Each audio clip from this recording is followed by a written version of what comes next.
She bought her first plane ticket with food stamps. Now, at 65, she was being dragged off a first-class seat she paid for. Evelyn Carter, CEO of a billion-dollar tech company, said nothing as security approached. She just smiled and whispered, "You're making a mistake." What followed would shake the entire airline industry. A quiet black woman, decades older than the average executive, became the face of a revolution in the skies. Before we begin this powerful story of injustice, power, and redemption, drop a comment. Have you ever been judged by how you look? Let's talk. Evelyn Carter boarded Flight 722 with the quiet elegance of a woman who no longer needed to prove herself. At 65, she moved with the confidence of someone who had scaled mountains others couldn't even see. Her navy blue suit, pressed to perfection, whispered power. The custom leather bag she carried wasn't just designer. It was history, a gift from her late mentor after she rang the NASDAQ bell for Neuralcore's IPO. She didn't expect the morning to be easy. Air travel never was for women who looked like her, not in America. But today was important. She was flying to Denver for a closed-door summit on ethical AI regulation. Government officials, think tanks, titans of industry. Her presence wasn't requested. It was required. Her name carried weight now, or so she thought. When she arrived at the gate, the boarding agent scanned her ticket and smiled. "Welcome aboard, Ms. Carter. We've upgraded you to 2A, our most requested seat in first class. Please enjoy the flight." Evelyn nodded politely, took her pass, and walked down the jet bridge. It was early, and first class was still empty. She placed her bag in the overhead bin, settled into 2A, and pulled out her annotated briefing packet. She had 10 minutes before wheels up to mentally rehearse. She never made it past the first page. "Excuse me," a voice interrupted. Sharp, young, female. Evelyn looked up. A flight attendant in her mid-20s stood over her with a practiced smile that didn't reach her eyes. Her name tag read Laura. "I'm sorry, but you may be in the wrong seat," Laura said, tone clipped but courteous. Evelyn blinked slowly. "This is 2A, yes?" "Yes, ma'am, but this seat is usually assigned to one of our Diamond Platinum members. Would you mind showing me your boarding pass?" Evelyn handed it over without hesitation. Laura glanced at it, her smile tightening. She leaned over slightly and tapped her earpiece. "Can you confirm an override for seat 2A?" she whispered, barely audible. There was a pause. Then she straightened. "I'll be right back," she said, and disappeared down the aisle. The cabin was filling now. White men in tailored suits. A couple in their 40s, both with Louis Vuitton carry-ons. No one looked at Evelyn, but everyone noticed her. Minutes later, Laura returned, with a second attendant, this one male, and a stockier man in a blazer who looked like he belonged more in a casino than a cockpit. "This is Mr. Whitmore," Laura said. "He's our Diamond Elite flyer and has logged over 2 million miles with us. He's sat in 2A for the past 12 years. The man didn't offer a greeting. He simply looked at Evelyn, then at the crew. "I always sit here," he said. "Everyone knows that." Evelyn looked at him for a moment, then back at Laura. "Are you suggesting my assigned seat will be changed? For tradition?" "It's just a mix-up," Laura said quickly. "We can offer you another seat in first class. Still very comfortable." Evelyn didn't raise her voice. She didn't frown or argue. She simply smiled. A small, closed-lip smile that didn't reach her eyes either.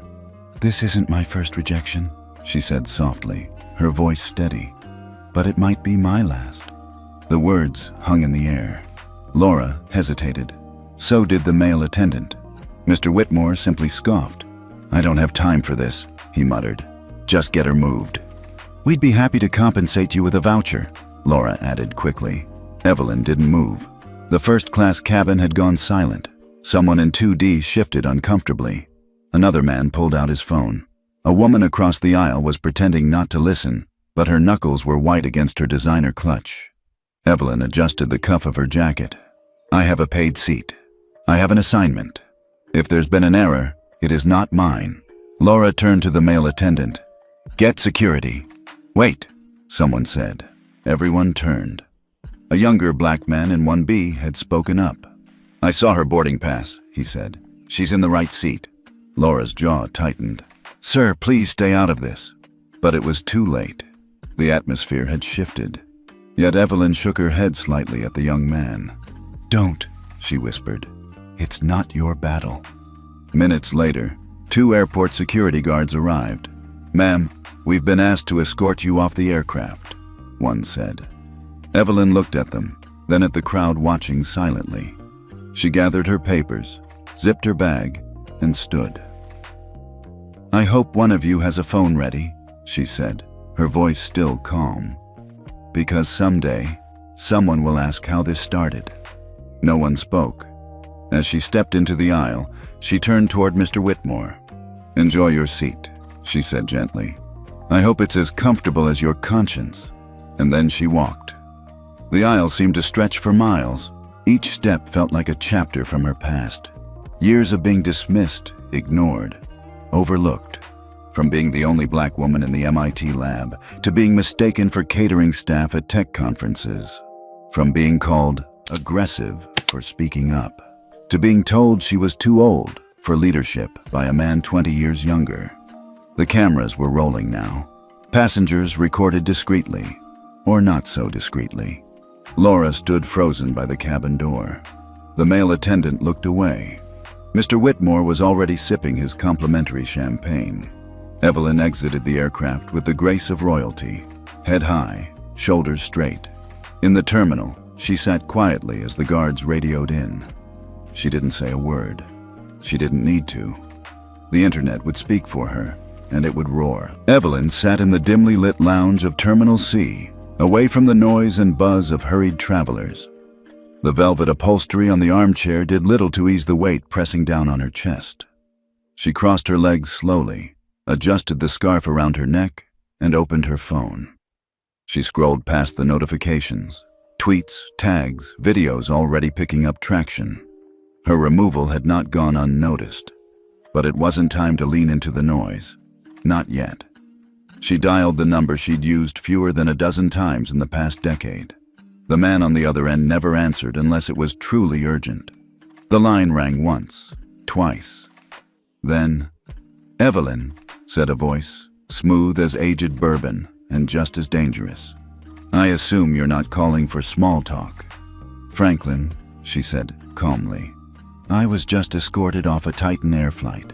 First class. I had a boarding pass, a paid seat. They removed me to accommodate a diamond flyer who claimed the seat as his personal property." A pause. "I warned you flying commercial wasn't safe anymore," he said, his voice dry. Evelyn stiffened. "Excuse me?" "You've built NeuroCore into a fortress," Franklin continued. "You sit on federal boards, you have private security, and then you choose to fly Titan, my airline, like some middle manager? You think they won't forget who you are the moment you stop reminding them?" "That's not the point," she said, sharper now. "They didn't forget, they ignored. There's a difference."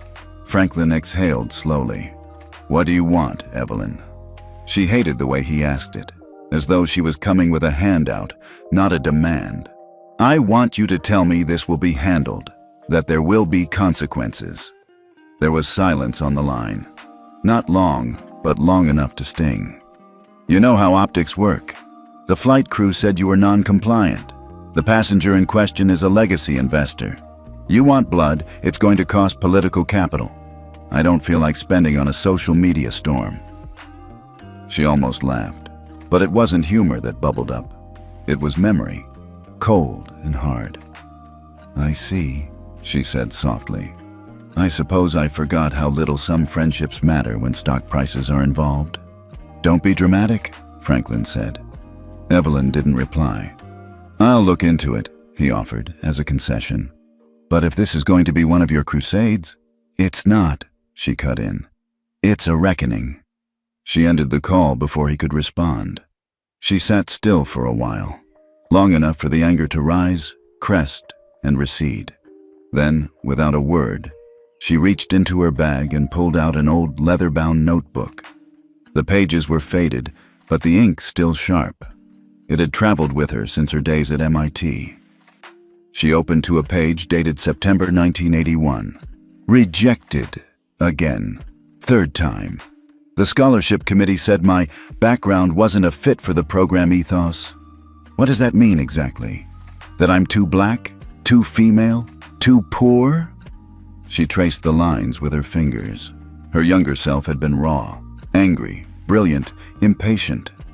She remembered the meeting with the committee chair, a white woman in her 50s with icy pearls and a clipboard. "You're very impressive, Evelyn," the woman had said, almost kindly. "But perhaps you'd feel more comfortable in a community college environment. MIT can be overwhelming." Evelyn had smiled and thanked her, then gone to the campus library and printed her transfer application to Stanford, where she would go on to graduate top of her class. She flipped to another page, dated 1994. They told me I wasn't founder material, that no one would invest in a software company started by a single black woman over 30. I asked if they'd prefer if I got married to give them a face they could trust. She remembered that day too. A VC had actually laughed when she walked into the pitch room, assuming she was there to serve coffee. She'd walked out without finishing the presentation. The next week, she liquidated her retirement and started Neural Core in her apartment. Alone. Now, she sat in a first-class lounge, more successful than most people would ever dream, and still, being told she didn't belong. She closed the notebook gently and looked around. No one met her gaze. Across the lounge, a wall-mounted screen played muted news footage. A senator embroiled in scandal. A wildfire in Arizona. Stock tickers rolling red. She picked up her phone again, not to call, but to record. She turned the camera to herself. Not polished, not rehearsed. Just raw. "My name is Dr. Evelyn Carter. I'm the founder and CEO of Neural Core Technologies. This morning I was escorted off a Titan Air flight despite having a valid first-class ticket. The crew chose to believe that my presence was a mistake, and that a man's memory was worth more than a black woman's paid seat." She paused. "I'm not sharing this because I want sympathy. I've endured worse. I'm sharing this because every day, people who don't have my platform are being erased, displaced, and silenced. And I am, frankly, tired." She ended the video. No edits, no filters. She uploaded it to her personal account with a caption, "If it can happen to me, imagine what happens to the ones with no voice. This is still America." Then she turned off the phone and sat back. Outside, the sky had gone from cloudy to full sun. Her next flight wouldn't board for hours. But Evelyn wasn't in a rush, because this time, she wouldn't be flying under anyone's radar. By the time Evelyn reached her hotel in Denver that evening, the world had already chosen sides. Her phone, even on silent, pulsed with notifications. The video she'd posted in the lounge had been viewed over 4.2 million times. It had been reposted by celebrities, tech journalists, and advocacy groups. Twitter had turned it into a rallying cry. Hashtags like "She Paid Too," "Flying While Black," and hashtag "Age Bias" were trending across the US. But the support was not universal. Cable news anchors, carefully coiffed and relentlessly cheerful, approached the situation with balance. A clip from a popular morning show played on a screen in the hotel bar as Evelyn walked by. According to Titan Air, the passenger in question refused to follow instructions from the flight crew and created a disruption. While we respect her position as a leader in tech, no one is above airline policy. Then came the talking heads. We're seeing this more often. Powerful people playing the victim card for clicks. Maybe it wasn't about race or age. Maybe she just didn't like being asked to move. We have to ask, was this really about injustice? Or is it a calculated PR stunt? Evelyn stood frozen in the hotel lobby, watching strangers discuss her dignity like it was a game of chess. A male anchor on another screen gestured dramatically. "This woman is a billionaire CEO. She's not Rosa Parks." The guests nearby didn't recognize her, or pretended not to. She could hear their murmurs. She didn't look like a CEO. I mean, why not just switch seats? She was probably difficult. She stepped into the elevator and pressed the button for the 14th floor. The doors closed, but the pressure in her chest remained. In her suite, Evelyn dropped her bag gently onto the couch. She stood by the window and watched the city lights flicker beneath the descending dusk. It hadn't taken long, less than 12 hours since her forced removal, and already the narrative was shifting, from a victim of discrimination to an angry old woman causing drama. She poured herself a glass of still water, refusing the minibar's temptations. Alcohol dulled the mind, and Evelyn needed hers razor sharp. The news was already hitting Neural Core stock. Her general counsel had texted an hour earlier. Media attention is spooking investors. Board wants to know your endgame. Endgame. As if this were a marketing stunt, a ploy, a brand activation. She'd been dragged off a plane and told to sit somewhere more appropriate, and now they wanted to know if this was strategic. Her inbox was flooded with PR advice from image consultants. Frame the issue as ageism. It's more palatable than race. Play the grace card. Let the airline apologize and move on. Wear softer colors in your next public appearance. One even dared to suggest she dye her hair a warmer shade to appear less intimidating. Evelyn slammed the laptop shut. She had built Neural Core from the bones of her own failures. She had walked into VC meetings with no entourage, no seed money, no white co-founder to vouch for her. She'd coded the first product herself, pitched it from conference rooms and diner booths, until someone finally saw the vision. And now, one entitled man, one smug flight attendant, one biased news cycle, and it was all being chipped away. She paced the room, thoughts spiraling. She had expected backlash, but she hadn't expected the loneliness of it. Not one message from Franklin since the call. No statement of support, not even a private text. Her own board at Neural Core had been silent. Her CFO, Jasmine Hall, usually fierce, loyal, outspoken, had sent a single line. Just let us know when it's safe to talk publicly. Even her mentees, dozens of brilliant young women she'd nurtured over the years, had gone quiet. Some had reposted her video, yes, but in group chats, no one reached out. And suddenly, Evelyn understood. Power didn't protect you, it isolated you. She sat down at the desk and pulled out her journal again. Not the public one, the real one. Page dated, October 2011. They called me difficult in the boardroom today. Said I intimidated the new director.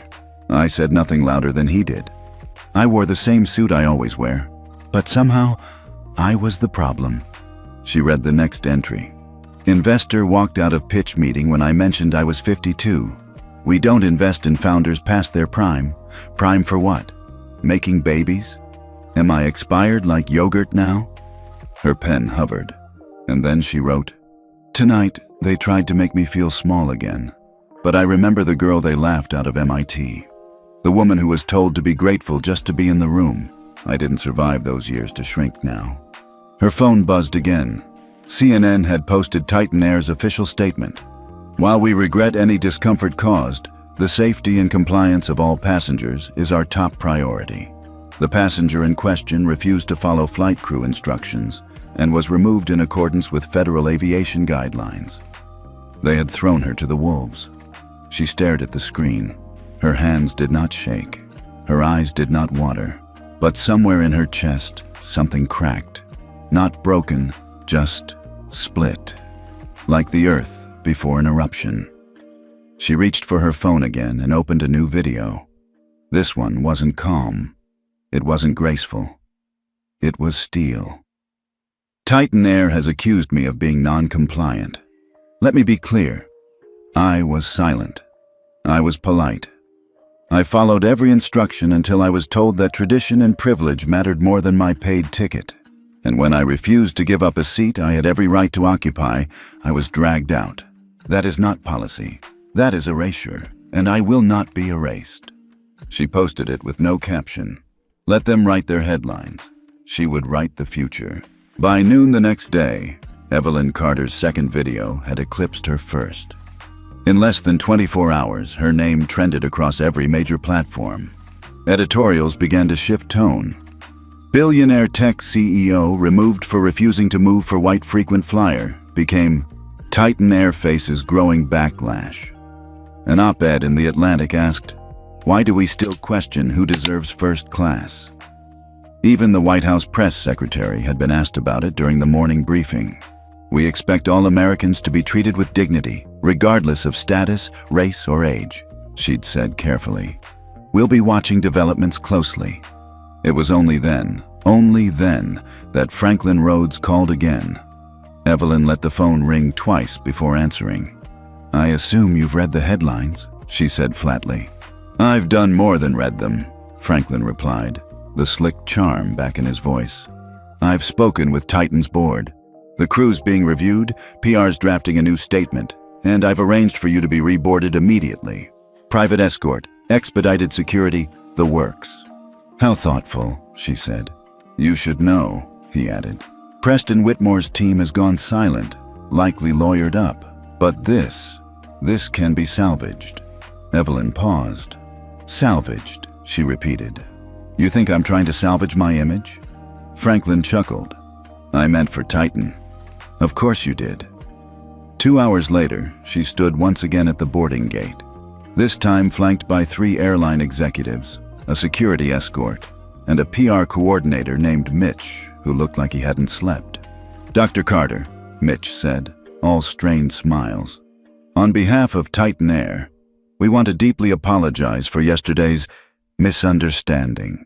We're pleased to invite you back aboard and ensure your comfort and dignity are fully respected." She said nothing. The gate agent scanned her reissued boarding pass. 2A once again displayed in bold letters. But Evelyn noted the tension in his fingers, the flicker of discomfort behind the smile. No one here was relaxed. Everyone was calculating. As she walked down the jet bridge, the flight crew stood at attention just inside the cabin door. A different team. All new faces. No Laura, no Jason, no Susan. The airline had apparently swapped the entire roster. "Welcome aboard, Dr. Carter." The new lead attendant, a middle-aged Asian woman with a calm, composed air, greeted her. Evelyn gave a nod. But when she stepped into the first-class cabin, her gaze dropped instantly to seat 2A. Preston Whitmore sat there. Again, reading the Wall Street Journal, legs casually crossed, his glass of champagne already half full.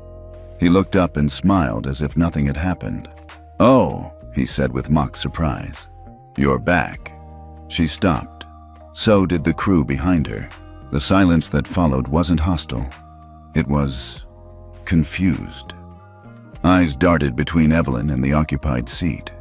The lead attendant stuttered, "Ma'am, I was told—" "I see," Evelyn said, calm as glass. "So, you were told I would have 2A. "Yes, absolutely. It's right here on your map." "But he is sitting in 2A, she said, without looking at Preston. "Whoa, we're resolving that." Mitch jumped in from behind her, fumbling for his phone. "It was a systems glitch. I promise—" "No need," Evelyn said. "I can already see how much has changed." She turned to the attendant. "What seat am I being offered instead?" The woman hesitated, then pointed toward 3C. "It's still in first class. The amenities are identical." "Ah," Evelyn interrupted. "So I'm being offered a different seat, in the same class, as a gesture of goodwill, as a compromise." Preston gave a soft chuckle. "You're really going to make this a thing again?" Evelyn turned to him, her expression utterly neutral. "I'm not making anything. You are." And then she looked around the cabin. Passengers watched, some with phones, others with studied disinterest. No one spoke. She took a step back. "I appreciate the apology," she said clearly, her voice reaching every corner of the quiet cabin. "But this isn't about seat 2A. It never was." She reached into her bag, retrieved her boarding pass, and handed it, gently, to the lead attendant. "I decline your offer." "But, Dr. Carter," Mitch began. "I will not be used as an apology," she said without raising her voice. "Not while the problem is still sitting comfortably in my seat." She turned, walked back up the jet bridge. Each step was soft, but they landed like thunder. She didn't cry. She didn't tremble. She simply walked, away from the noise, away from the cameras, away from the table she was being asked to sit at as if it were some benevolent gift. Back in the terminal, Evelyn found an empty bench near the large glass windows overlooking the tarmac. She sat, closed her eyes, breathed. No staff chased her this time. No offers were repeated. For once, the world let her exist on her own terms. Her phone buzzed. An email from her assistant. Subject: Press Inquiry. Dozens want a statement. Below it, a forwarded message from the New York Times editorial board. Another from Bloomberg Tech, and one unexpected one from the Smithsonian Institute. They wanted to interview her about the intersection of power, legacy, and visibility. She smiled, tired but unbowed. The world thought the story was over. They had no idea it had only just begun. 3 days later, Evelyn Carter sat in the penthouse conference room of a law firm overlooking Bryant Park. Rain traced slow, elegant lines down the window pane, casting moving shadows across the table where she waited, arms folded, still and resolute. At exactly 10 a.m., the door opened. Clara Martinez entered like a storm in heels, shoulders back, suit flawless, tablet in hand, expression unreadable. Her silver-streaked hair was pulled into a tight knot, and her eyes swept the room like they already owned it. Evelyn stood to greet her. The handshake was brief, firm. No small talk. "You're the last person I expected to call me," Clara said as she sat down. "And yet you're here," Clara smirked. "Let's not pretend we're old friends." "We're not," Evelyn agreed. "But we respect the same battlefield." A beat passed. Then Clara leaned forward, eyes sharp. "What do you want?" Evelyn opened her leather folder and slid a document across the table. "Not a lawsuit," she said. "Not yet?" Clara raised an eyebrow. "Then why me?" "Because I don't need a lawyer," Evelyn replied. "I need a weapon." That made Clara pause. "Go on." Evelyn's voice was calm, measured. Titan Air's offense was obvious. The removal, the replacement, the statement. But what they really did was reveal the system. "I don't want a settlement. I want a structural reckoning. I want public commitments, training overhauls, a third-party oversight board, equity audits, a passenger rights charter." Clara leaned back slowly. "You want to remake an airline? I want to force a reckoning that goes beyond Titan." Clara's fingers tapped against her tablet. "That's not litigation. That's policy, culture, PR. That's war." "I've fought wars before," Evelyn said. "But this time, I want a general beside me." The room fell quiet. Outside, the rain had turned to sleet. 12 years earlier, Clara and Evelyn had met under very different circumstances. Opposing sides of a federal class action case involving biometric data privacy. Evelyn, then CEO of a rising AI firm, had defended her company's algorithms. Clara had represented a coalition of watchdog groups. The courtroom exchange had been brutal, technical, strategic, unrelenting. In the end, Evelyn won the case, but not without scars. Clara had never forgotten how Evelyn, during closing statements, quoted Zora Neale Hurston, "If you are silent about your pain, they'll kill you and say you enjoyed it." Now, sitting across from her again, Clara saw something different. Not just a business titan, but a woman who had been wronged personally and refused to let it slip quietly into memory. "I'll need full access," Clara said. "Your documentation, the video archives, communications from the airline, the public statements. Done. And no interference when I go public with demands. I won't sugarcoat this for shareholders." "I expect nothing less." Clara nodded slowly. "And what do you plan to do while I go for the jugular?" Evelyn smiled faintly. "Build the post-war world." The next 48 hours moved like a metronome ticking toward eruption. Clara moved fast. She published an open letter in the Washington Post, co-signed by 14 civil rights organizations, demanding Titan Air admit to discriminatory practices, fire responsible executives, establish an independent oversight panel on passenger treatment, create mandatory anti-bias training across all ranks, release anonymized data on passenger ejections by race, gender, and age. She held a press conference on the steps of a Manhattan courthouse. Titan Air's apology means nothing without transformation, she declared. We don't want discounts or optics. We want infrastructure. Evelyn stayed silent. She didn't need to speak. Clara was the sword now. She would be the architect. But that didn't mean Evelyn wasn't moving. She met privately with leaders from 3 major airlines. One-on-one conversations. No cameras, no hashtags, just quiet influence. She pitched them an idea, the Equity Sky Protocol, a cross-industry standard for fair treatment driven by data, rooted in policy, and designed to prevent future Titan-like disasters. 2 of the CEOs were interested. One asked if she was starting her own airline. She didn't answer. Back at Clara's office, the air buzzed with tension. Legal aides ran depositions.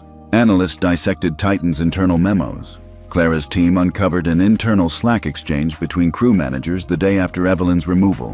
One line stood out. If she wasn't trying to make a scene, why'd she post a video? The implication was clear. The company saw Evelyn not as a victim, but as a threat, a disruptor, a narrative risk. Clara leaked it anonymously to a journalist at ProPublica. The headline dropped the next morning. Titan Air knew and didn't care. That night, Evelyn received a call from Franklin. She let it ring, then picked up. You've made your point, he said. I'm not finished. His voice tightened. You're destabilizing $1 billion company. No, Evelyn said calmly. I'm revealing what was already unstable. He exhaled. You're going to force the board's hand. That's the idea. A pause. Just remember, Franklin said, voice quieter now. If you push too far, they'll look for ways to push you out. Evelyn didn't flinch. They've tried before. She hung up. Later that night, Evelyn stood in her apartment, watching the city below. She thought of Clara, once a rival, now an ally. She thought of Preston Whitmore, still silent, still smug. She thought of the flight attendants, the passengers who said nothing, the executives drafting half-hearted apologies. She thought of her mother, who'd worked 3 jobs and still walked her to the library every weekend. And she thought of the millions who didn't have her voice, her platform, her reach. She wouldn't just strike back. She would redraw the battlefield. It was nearly midnight when Clara Martinez burst into Evelyn's office unannounced. She didn't knock, didn't wait. She marched in holding a flash drive in one hand and a stack of printed screenshots in the other. I found something, she said, out of breath but burning with focus. And it changes everything. Evelyn, still in her slate gray suit from the day's back-to-back strategy calls, looked up from her desk with only a flicker of curiosity. Sit down. Clara didn't. She inserted the drive into Evelyn's laptop and brought up a grainy video clip. Interior footage from a Titan Air crew training session, time-stamped 8 months ago. Evelyn leaned forward. The screen showed a group of flight attendants laughing during what appeared to be a break. The camera angle was skewed, almost accidental, but the audio was clear. Honestly, said a young woman, Laura's voice unmistakable, if we started booting every pushy old lady who thinks her platinum card makes her royalty, we'd fly half empty. Laughter followed. I still can't believe she called corporate on me just for asking to see her boarding pass, someone else said. Then came the voice of a man, low, amused, and familiar. Some of them forget first class doesn't come with a crown. Evelyn froze. Is that Preston? Clara nodded grimly. Same voice match from a podcast interview he did last year. I had a tech forensic team isolate it. Another voice chimed in. Let's not pretend they don't get entitled, especially the ones with a narrative. Black, older, female. Some think the world owes them. The room fell silent. Evelyn closed the laptop. How did you get this? A whistleblower, junior technician in Titan's training department. She found it while pulling unrelated footage for review. Evelyn pressed her palms together. You're telling me the woman who removed me from my seat is the daughter of Martin Hill, Clara finished, holding up one of the screenshots. Board member, second largest shareholder in Titan Air. And Preston? Clara held up another, a headline from 5 years ago. Titan Air executive faces discrimination allegations, no action taken. Preston's face was in the thumbnail, arms crossed confidently in a boardroom. Internal complaint from a black employee, claims of verbal abuse, dismissed within a week. Guess who the HR manager was back then? Evelyn didn't answer. Clara tossed another document across the desk. Laura. The implications were volcanic. The entire encounter, the removal, the silence, the pre-assigned seat, wasn't just incompetence or oversight. It was protectionism. It was the company shielding their own, and now the world would know. But Evelyn didn't rise from her chair, didn't pace, didn't shout. She sat still, the storm behind her eyes gathering strength. Clara waited. What do we do? Evelyn finally asked. I say we go nuclear, Clara said. Leak everything, drop the video, force the board to purge itself or collapse under public pressure. Evelyn tilted her head. And what if we do something unexpected? Clara narrowed her eyes. Like what? Evelyn stood and walked to the window. The city lights blinked beneath her, distant and indifferent. I want to speak, she said. To whom? To Laura. Clara blinked. Are you joking? I want to offer her an option, Evelyn said calmly. A very public one. Clara crossed her arms. You're going to forgive her? No, Evelyn replied. I'm going to strategize her. The next morning, Evelyn called a press conference. She didn't tell Clara exactly what she planned to say, only that she'd trust her instincts. Reporters packed the hall. Cameras clicked like insects.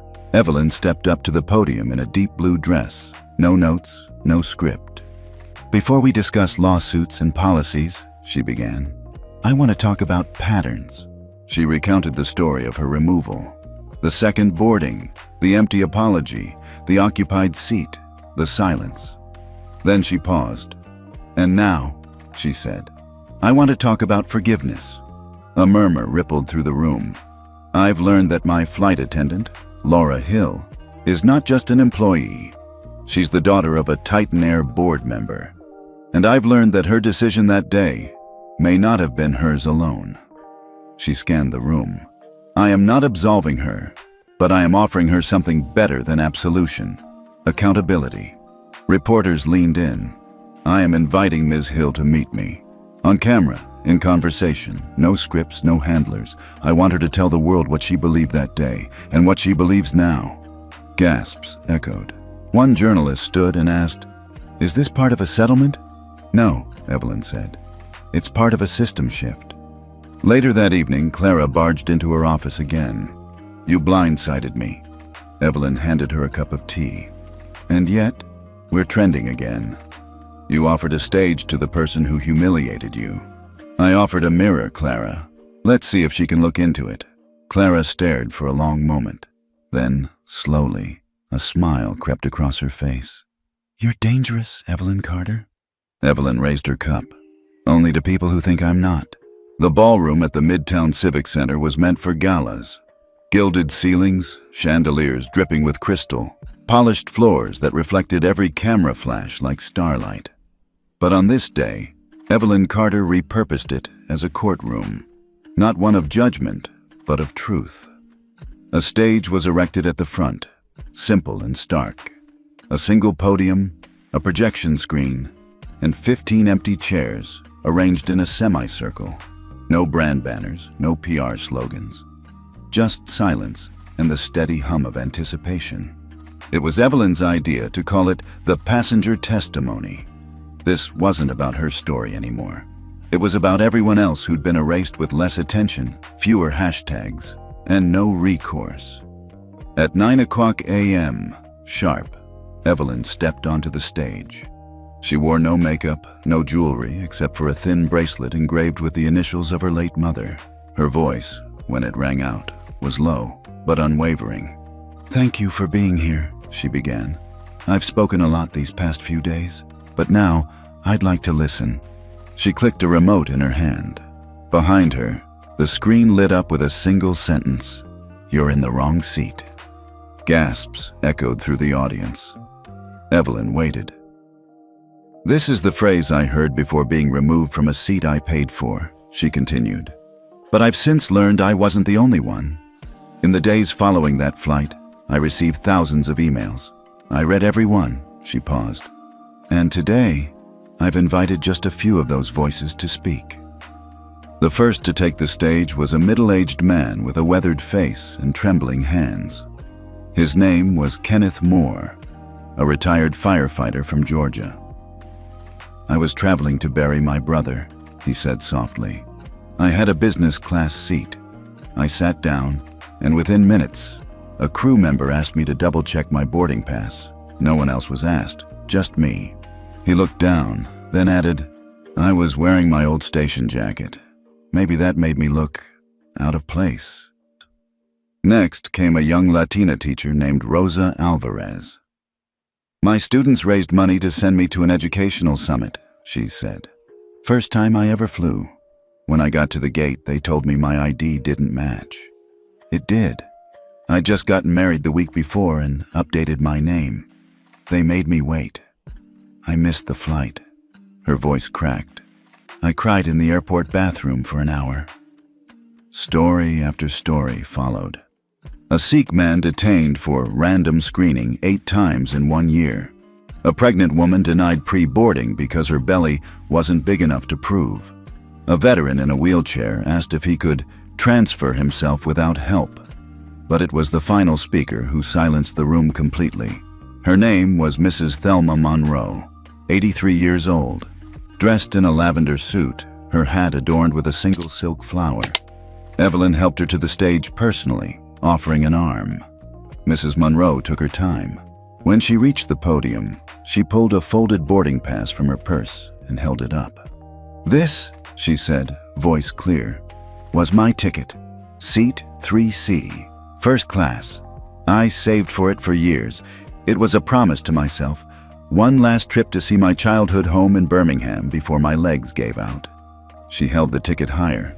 "But when I boarded, the flight attendant looked at me and said, 'Ma'am, economy is back that way.'" Gasps rippled through the room. "I told her I had the right seat. She laughed, said I must have misread, asked me to step aside, and then she gave my seat to someone else." Mrs. Monroe paused.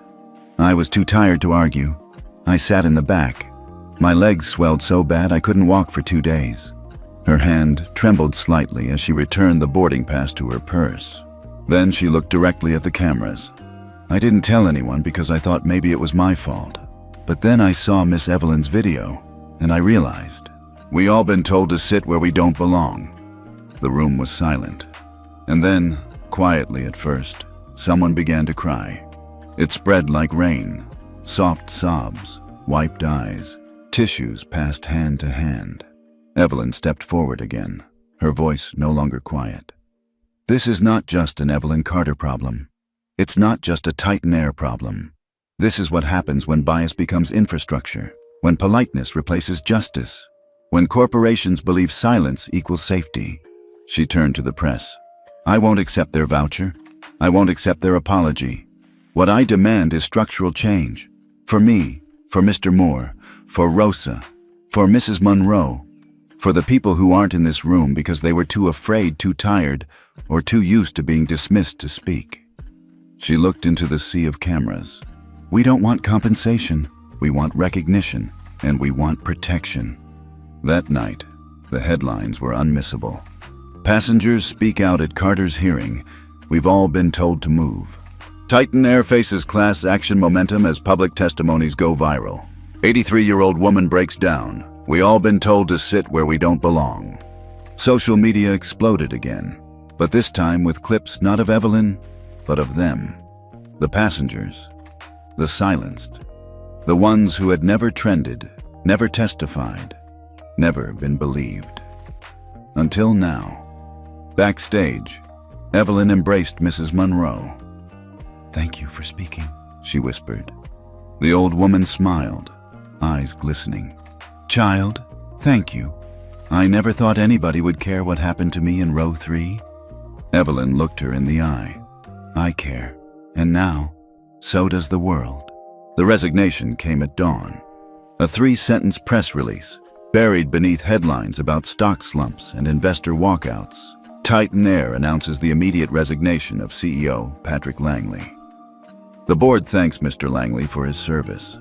A search for new leadership is underway. There was no press conference, no farewell statement, just silence, and the sound of markets reacting. Titan Air's stock dropped 14% before noon. By afternoon, it had triggered a halt in trading.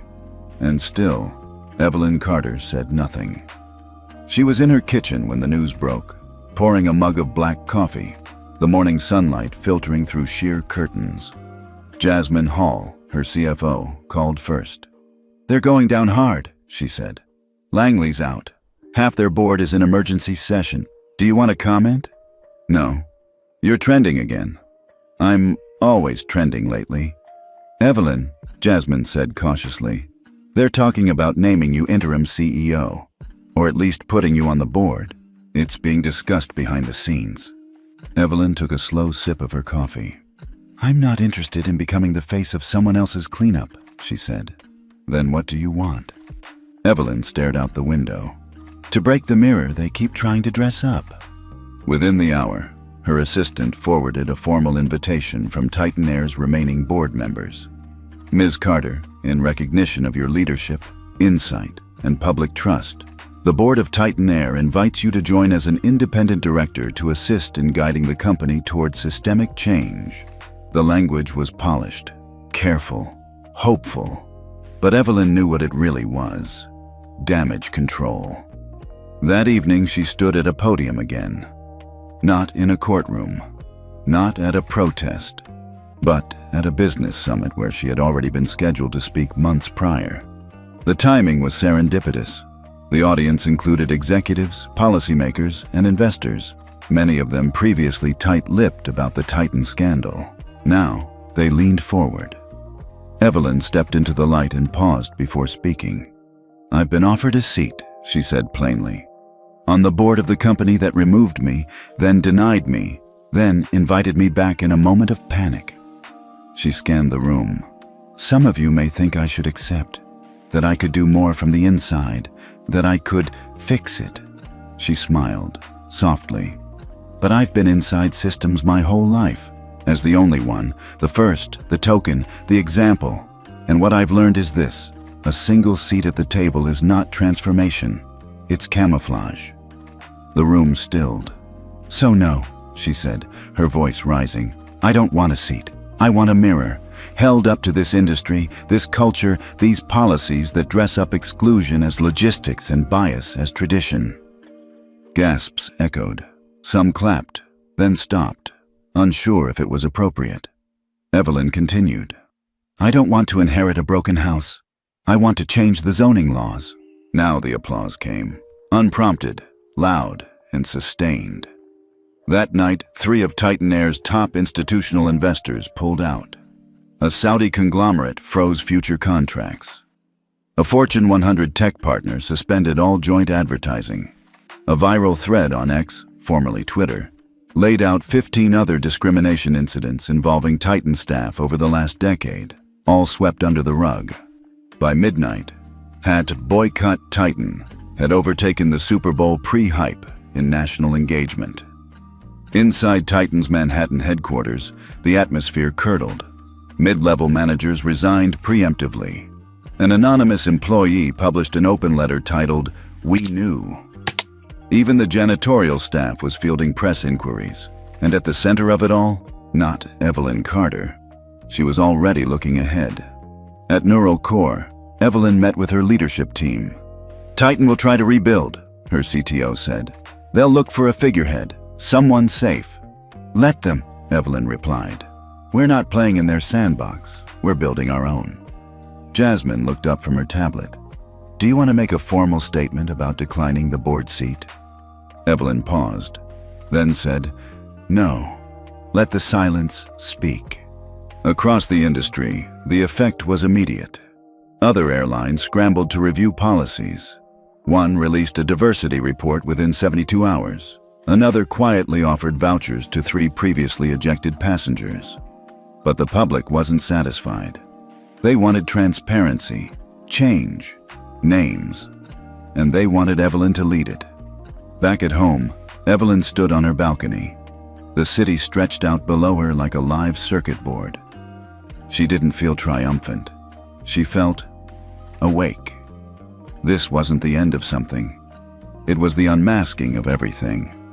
Behind her, on the coffee table, sat a letter from a 14-year-old girl in Milwaukee. Dear Ms. Carter, I saw your video. I didn't know people still got treated like that.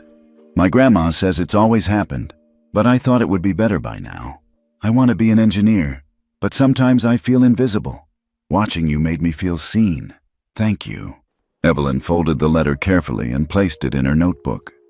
Then she whispered to herself, No seat. But finally, some space. The invitation arrived in a cream-colored envelope, hand-delivered by a Department of Transportation liaison wearing a navy suit in visible discomfort. Evelyn opened it at her kitchen table, her hands steady, her morning tea still warm beside her. Dr. Evelyn Carter, the United States Department of Transportation, in coordination with the Office of Civil Rights and the President's Advisory Board on Equity, formally invites you to serve as Senior Civilian Advisor for the newly formed National Airline Reform Commission. Your leadership in corporate ethics, technology, and passenger rights is not only welcomed, it is needed. The letter was signed by the Secretary of Transportation. Later that day, Evelyn sat in the quiet corner of a botanical garden surrounded by green, her sanctuary. The offer weighed more than she expected. It wasn't about prestige, it was about scope. She'd fought battles before, courtroom skirmishes, investor duels, political stonewalling. But this was a battlefield made of bureaucracy. To win, she'd need more than sharp words and good press. She'd need someone who knew the inside of the machine, its blind spots, its rituals, its habits. Someone who had once been part of the problem. That night, she made a call she hadn't made in 2 decades. The voice that answered was older, wearier, but unmistakably familiar. Hello? Miss Grant, Evelyn said evenly. It's Evelyn Carter. Silence. Then, a sharp inhale. Evelyn, I didn't expect... No, you didn't, Evelyn said. But I have a question. 20 years earlier, Susan Grant had been a flight attendant on a transcontinental flight from San Francisco to Washington, D.C. Evelyn had boarded with a first-class ticket and a migraine. She'd requested water and silence. Susan had responded with a frown and a condescending tone, questioning Evelyn's seat assignment twice during boarding.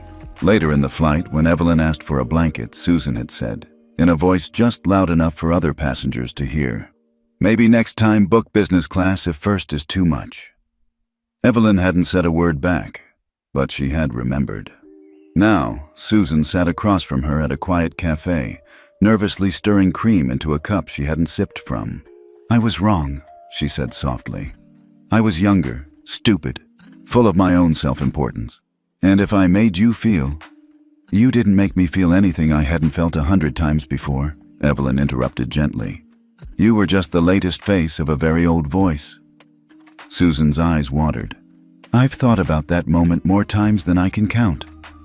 Evelyn leaned in. Then I have an offer for you. Susan blinked. I've been asked to help rebuild this system, Evelyn said. But I don't want to do it with lawyers and consultants who've never rolled a cart down a crowded aisle. I want someone who knows what it's like to say the wrong thing and learn from it. You want me to work with you? Susan asked, stunned. I want you to help me build something better, something honest. Susan was silent for a long moment. Then she nodded. I'd be honored. The announcement hit the media like a thunderclap. Carter accepts federal advisory role. Names former flight attendant who once discriminated against her as key partner. The public reaction was mixed, some calling it radical forgiveness, others branding it naive. But Evelyn didn't care about headlines.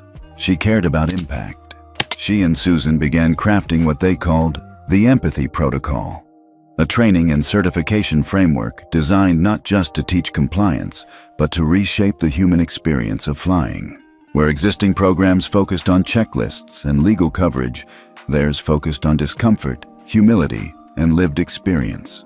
Their first session was held at JFK International Airport's training center. 50 flight attendants from various airlines sat in silence as Susan stood before them and said, "20 years ago, I embarrassed a woman in front of strangers. Not because of policy, because of my own assumptions. She's the reason I'm standing here now, and the reason I know we can do better." Evelyn stood next, holding no notes. Some of you might wonder why I forgave her. I didn't. Not exactly. I just realized the world doesn't change when we crush every mistake. It changes when we transform it. The room erupted in applause. Tentative at first, then louder, then standing. Over the next 6 months, Evelyn and Susan trained over 1,000 airline employees. The program was adopted by 2 major carriers. By month 8, it became a federal recommendation. By the end of the year, Evelyn testified before Congress. When asked by a senator why she'd chosen to work with someone who once humiliated her, Evelyn replied, "Because redemption isn't just possible, it's necessary. If we don't allow people to come back from failure, we're only building systems of fear, not of justice." One evening, as they rode in the back of a government SUV en route to DC, Susan turned to Evelyn. "I used to resent you," she admitted. "Not because of what happened on that flight, but because you never responded. You never fought back." Evelyn smiled faintly. That was the fight. They drove in silence for a moment. Then Susan said, "Thank you for not letting that be the last page of my story." Evelyn looked out the window, watching city lights blur into one another. "It never is," she said, "unless we stop writing." The training session had ended hours ago, but the conference room remained lit. Evelyn Carter sat near the window, watching the moonlight stretch across the glossy table, her fingers tracing the rim of her teacup. The room was quiet now, the kind of silence that follows exhaustion, but also something deeper, anticipation. Susan Grant stood at the other end of the room, arms crossed over her chest, as if shielding herself from something colder than air conditioning. She had been pacing for 10 minutes, stopping, starting, saying nothing. Finally, she spoke. "I need to tell you something," she said. Evelyn didn't look up. "You've told me a lot already." "Not this." Evelyn raised her eyes slowly. Susan stepped forward and sat, her movements stiff like someone lowering themselves into a memory too painful to carry. "It wasn't just the water and the blanket," she said. "It wasn't just the tone or the seat." Evelyn waited. Susan's hands trembled slightly as she reached into her bag and pulled out a folder, old, frayed, worn at the edges. She laid it on the table and slid it toward Evelyn. "I kept this for years. I shouldn't have, but I did." Evelyn opened the folder. Inside was a printed incident report, a flight number, a date, a short, clinical summary. Passenger, Carter, E. Flight 607 route BOS to ATL. Status, removed pre-departure. Reason, crew discomfort and potential escalation. Evelyn's breath caught in her throat. She remembered that flight. Of course she did. It had been years ago, early days. She was traveling to pitch her first AI prototype to a group of skeptical investors in Atlanta. She was running on 2 hours of sleep, an old laptop, and the last of her startup grant. She'd boarded the plane quietly, taken her seat, opened her pitch slides, and then a flight attendant, Susan, had approached. "Ma'am, are you sure this is your assigned seat?" "Yes." "We've had some concerns." "From who?" She was asked to step off the plane. No one looked at her. No one intervened. She remembered standing at the gate afterward, watching the plane pull away, her briefcase at her side, her shoulders trembling with a humiliation that felt radioactive. That pitch never happened. That funding round collapsed. She had almost quit that week. Now she looked down at the report. Her name. Crew discomfort. Susan was crying now. I wrote that, she whispered. I was new. The supervisor told me to put something safe, something that wouldn't raise flags. So I wrote that you were non-compliant and abrasive. Evelyn didn't say a word. I didn't even believe it, Susan continued. But it was easy. You were young, black, confident. You made people uncomfortable without saying a word, and I didn't have the courage to stand in that discomfort, so I made it yours. Evelyn closed the folder. The silence was thick, but not angry. It was something else, older, heavier, a reckoning. Susan wiped her eyes. I thought if I buried it deep enough, it wouldn't count. But the truth never disappears, does it? It waits. Evelyn finally spoke. You know what's funny?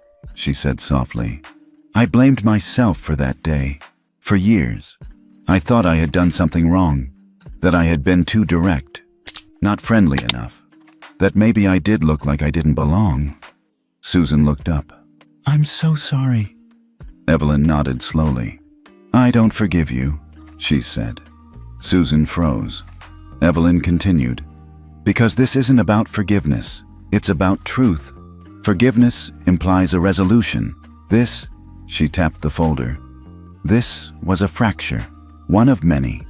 You didn't start it, but you continued it, and now, she paused. You can help me end it. Susan blinked. What do you mean? Evelyn smiled gently. You helped me build resilience. Now help me rebuild the sky. In the days that followed, Susan became not just a co-trainer, but a co-creator.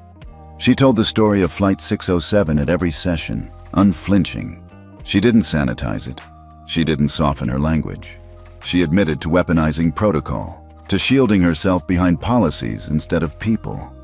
And something remarkable began to happen. Other attendants stepped forward.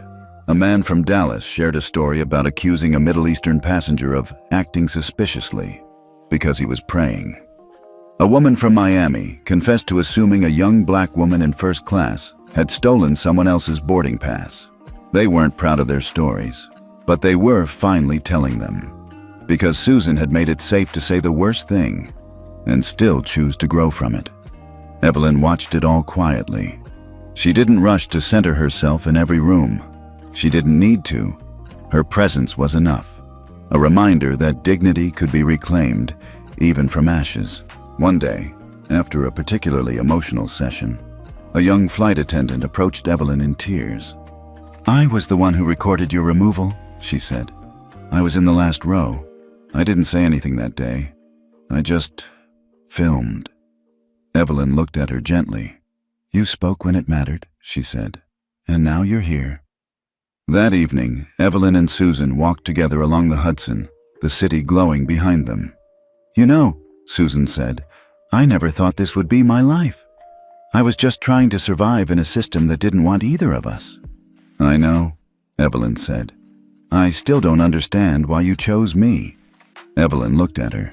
Because you didn't hide, she said, and because you said the truth out loud.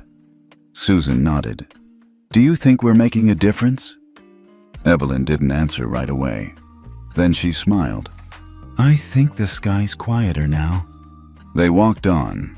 Two women who had once stood on opposite sides of shame, now rebuilding the very air between them. The conference room at NeuroCore's headquarters wasn't built for policy meetings. It was designed for code reviews, product demos, machine learning forecasts. But now, the walls were covered with flowcharts, behavior matrices, and ethics diagrams written in red marker. Evelyn stood at the head of the room, Susan to her right, and across the table sat NeuroCore's senior engineering team, diverse in age, background, and brilliance. They weren't here to build software. They were here to build accountability. This isn't just about AI, Evelyn began. It's about awareness. repetition, pattern recognition. Bias doesn't live in policies. It lives in micro-movements, in tones, in who we believe without question and who we doubt without cause. Susan added, "We're not here to punish. We're here to observe what has never been recorded, what it feels like to be erased in a cabin full of people pretending not to see." Heads nodded, not just in understanding, but in determination. The project was called SkyScan. Within weeks, Neural Core had prototyped a lightweight AI framework capable of analyzing cabin interactions through 3 lenses: behavioral tone tracking, subtle voice shifts, escalated pitch, abrupt language changes. Interaction mapping, who gets questioned, interrupted, ignored. Passenger reporting, anonymous, secure, real-time feedback via a mobile app synced to Flight ID. The app was simple. Passengers could log in, enter their seat number, and tap one of 3 buttons. Something felt unfair. I was treated differently. I witnessed a problem. Each entry remained anonymous. But once cross-referenced with time-stamped crew logs and onboard audio recordings, the AI could identify patterns invisible to the human eye. And more importantly, it could reveal them. Evelyn insisted on 3 conditions before deployment: transparency. Every airline must publish monthly summaries of behavioral bias data. Consent. Crew and passenger privacy must be protected. The AI would detect systems, not shame individuals. Agency. Airlines couldn't suppress or edit the data. It would live on an open-access federal dashboard. 3 airlines agreed to pilot the system: 1 regional, 1 national, and, unexpectedly, 1 international carrier headquartered in Canada.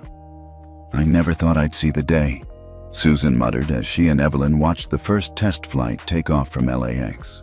Evelyn didn't smile. Neither did the passengers who came before us. The results came quickly, and they were jarring. In the first month, 28% of reported unfair interactions involved requests to recheck boarding passes, primarily toward women and people of color. 17% of all complaints noted delays in service to passengers with disabilities. Multiple logs cited crew members calling passengers emotional or difficult when they voiced basic concerns. But the real shift wasn't just in data. It was in response. Crew members who had previously never been challenged began reconsidering tone. Supervisors reviewed incident logs weekly. Flight attendants requested additional empathy training on their own. Something unseen was beginning to take shape. Not fear, not compliance, but consciousness. News outlets called it the Carter Protocol. Tech publications dubbed SkyScan a breakthrough in ethical AI. Senators praised its balance of rights and reform. And most unexpectedly, passengers started using the app not only to report mistreatment, but to commend fairness. Attendant went out of her way to help an elderly man with dignity, noticed and appreciated. Gate agent re-verified my seat, but did it with such respect that I felt seen instead of profiled. These weren't just improvements in service. They were shifts in culture. One afternoon, Evelyn and Susan visited a training session at a small airline in Oregon. After the class, a young black flight attendant approached Evelyn. "My mother told me your story," she said. "When I got this job, I was afraid I'd have to just keep my head down. But now I think I can help set the tone instead of just surviving it." Evelyn smiled, deeply moved. "That's exactly why we built this." By the 3rd month, the system had collected over 30,000 anonymous passenger entries. Trends emerged. Some airports were repeat hotspots for bias incidents. Certain flight routes showed higher disparities in how passengers were questioned or seated. And most critically, the data didn't just expose airlines, it revealed habits. The industry began to respond. 2 airlines changed their pre-boarding scripts to remove coded language like "our usual premium flyers." Another introduced peer review among flight crews. Team members would evaluate each other's tone and demeanor post-flight. The transformation was slow, but it had begun, not in press releases, not in hashtags, but in the subtle daily ways people were finally being seen. Back at Neural Core, Evelyn reviewed the first quarterly Skyscan report with her team. "This doesn't just protect passengers," said an engineer. "It protects everyone from a culture of assumption." Evelyn nodded. The goal was never perfection. The goal is evolution. Susan, reviewing the data beside her, added, "For the first time, when someone says, 'I was treated unfairly,' we have more than silence to answer them with." At a press conference later that month, a reporter asked Evelyn, "Do you think this system will fix the airline industry?" She paused. "No," she said. "Technology doesn't fix people, but it can remind them. And sometimes, that's how change begins." 1 year later, the world looked different. Or maybe, finally, visible. The airline industry had not become perfect. Prejudice didn't vanish overnight. But change had rooted itself deeply, slowly, stubbornly. Evelyn Carter had stepped back from the limelight after Skyscan's full rollout. Her name was still invoked in articles, case studies, and university lectures. She had been offered awards, honorary doctorates, even a talk show slot. She declined most of them. But today, this flight was different. Today, she would fly not as a protest, not as a witness, not even as a reformer. Today, she would fly as herself. A woman, a builder, a survivor, a chairwoman. The terminal buzzed with life as Evelyn approached Gate 22. Her assistant had offered to walk her through, but she declined. She liked the feel of airports, the choreography of strangers with destinations, the quiet urgency of boarding calls and final check-ins. Her steps were calm, her gate pass digital. As she reached the front of the line, a uniformed attendant at the jet bridge looked up and smiled warmly. "Dr. Carter," she said, "we've been expecting you." She extended an arm. "Welcome aboard, Madam Chairwoman. Your seat is waiting." The phrase lingered in the air, gentle but powerful. Madam Chairwoman. Evelyn had accepted the honorary role on Skyscan's Independent Ethics Council 6 months ago. It was a position with no stock options, no speaking circuits, just oversight, insight, and authority to hold the system accountable. She didn't sit on the board of an airline. She oversaw how they treated people. It was a seat with no aisle, but far more gravity. Inside the cabin, Evelyn was greeted by a young crew, diverse, bright-eyed, alert. They didn't ask to take photos. They didn't gush. They simply nodded with quiet respect as she passed, proof that reverence doesn't have to be loud to be felt. She took her seat. 2A, not as a symbol, not as redemption, but as a traveler. She placed her bag down, settled into the leather, and looked out the window. The sky outside was soft with morning, pale blue, brushed with cloud wisps. It had been a long road, a long flight, in truth. But she was still ascending. As passengers boarded, a small envelope was handed to her by the lead flight attendant. No stamp, just her name written in pink gel pen. To Dr. Carter. From a girl who needed your story, curious. Evelyn opened it. Inside was a folded letter, written in large, careful handwriting on notebook paper, hearts drawn in the margins. Dear Dr. Carter, my name is Talia. I'm 12. I saw your story in class last week. My teacher said we should learn about people who changed rules without yelling. I like that. My mom is a nurse.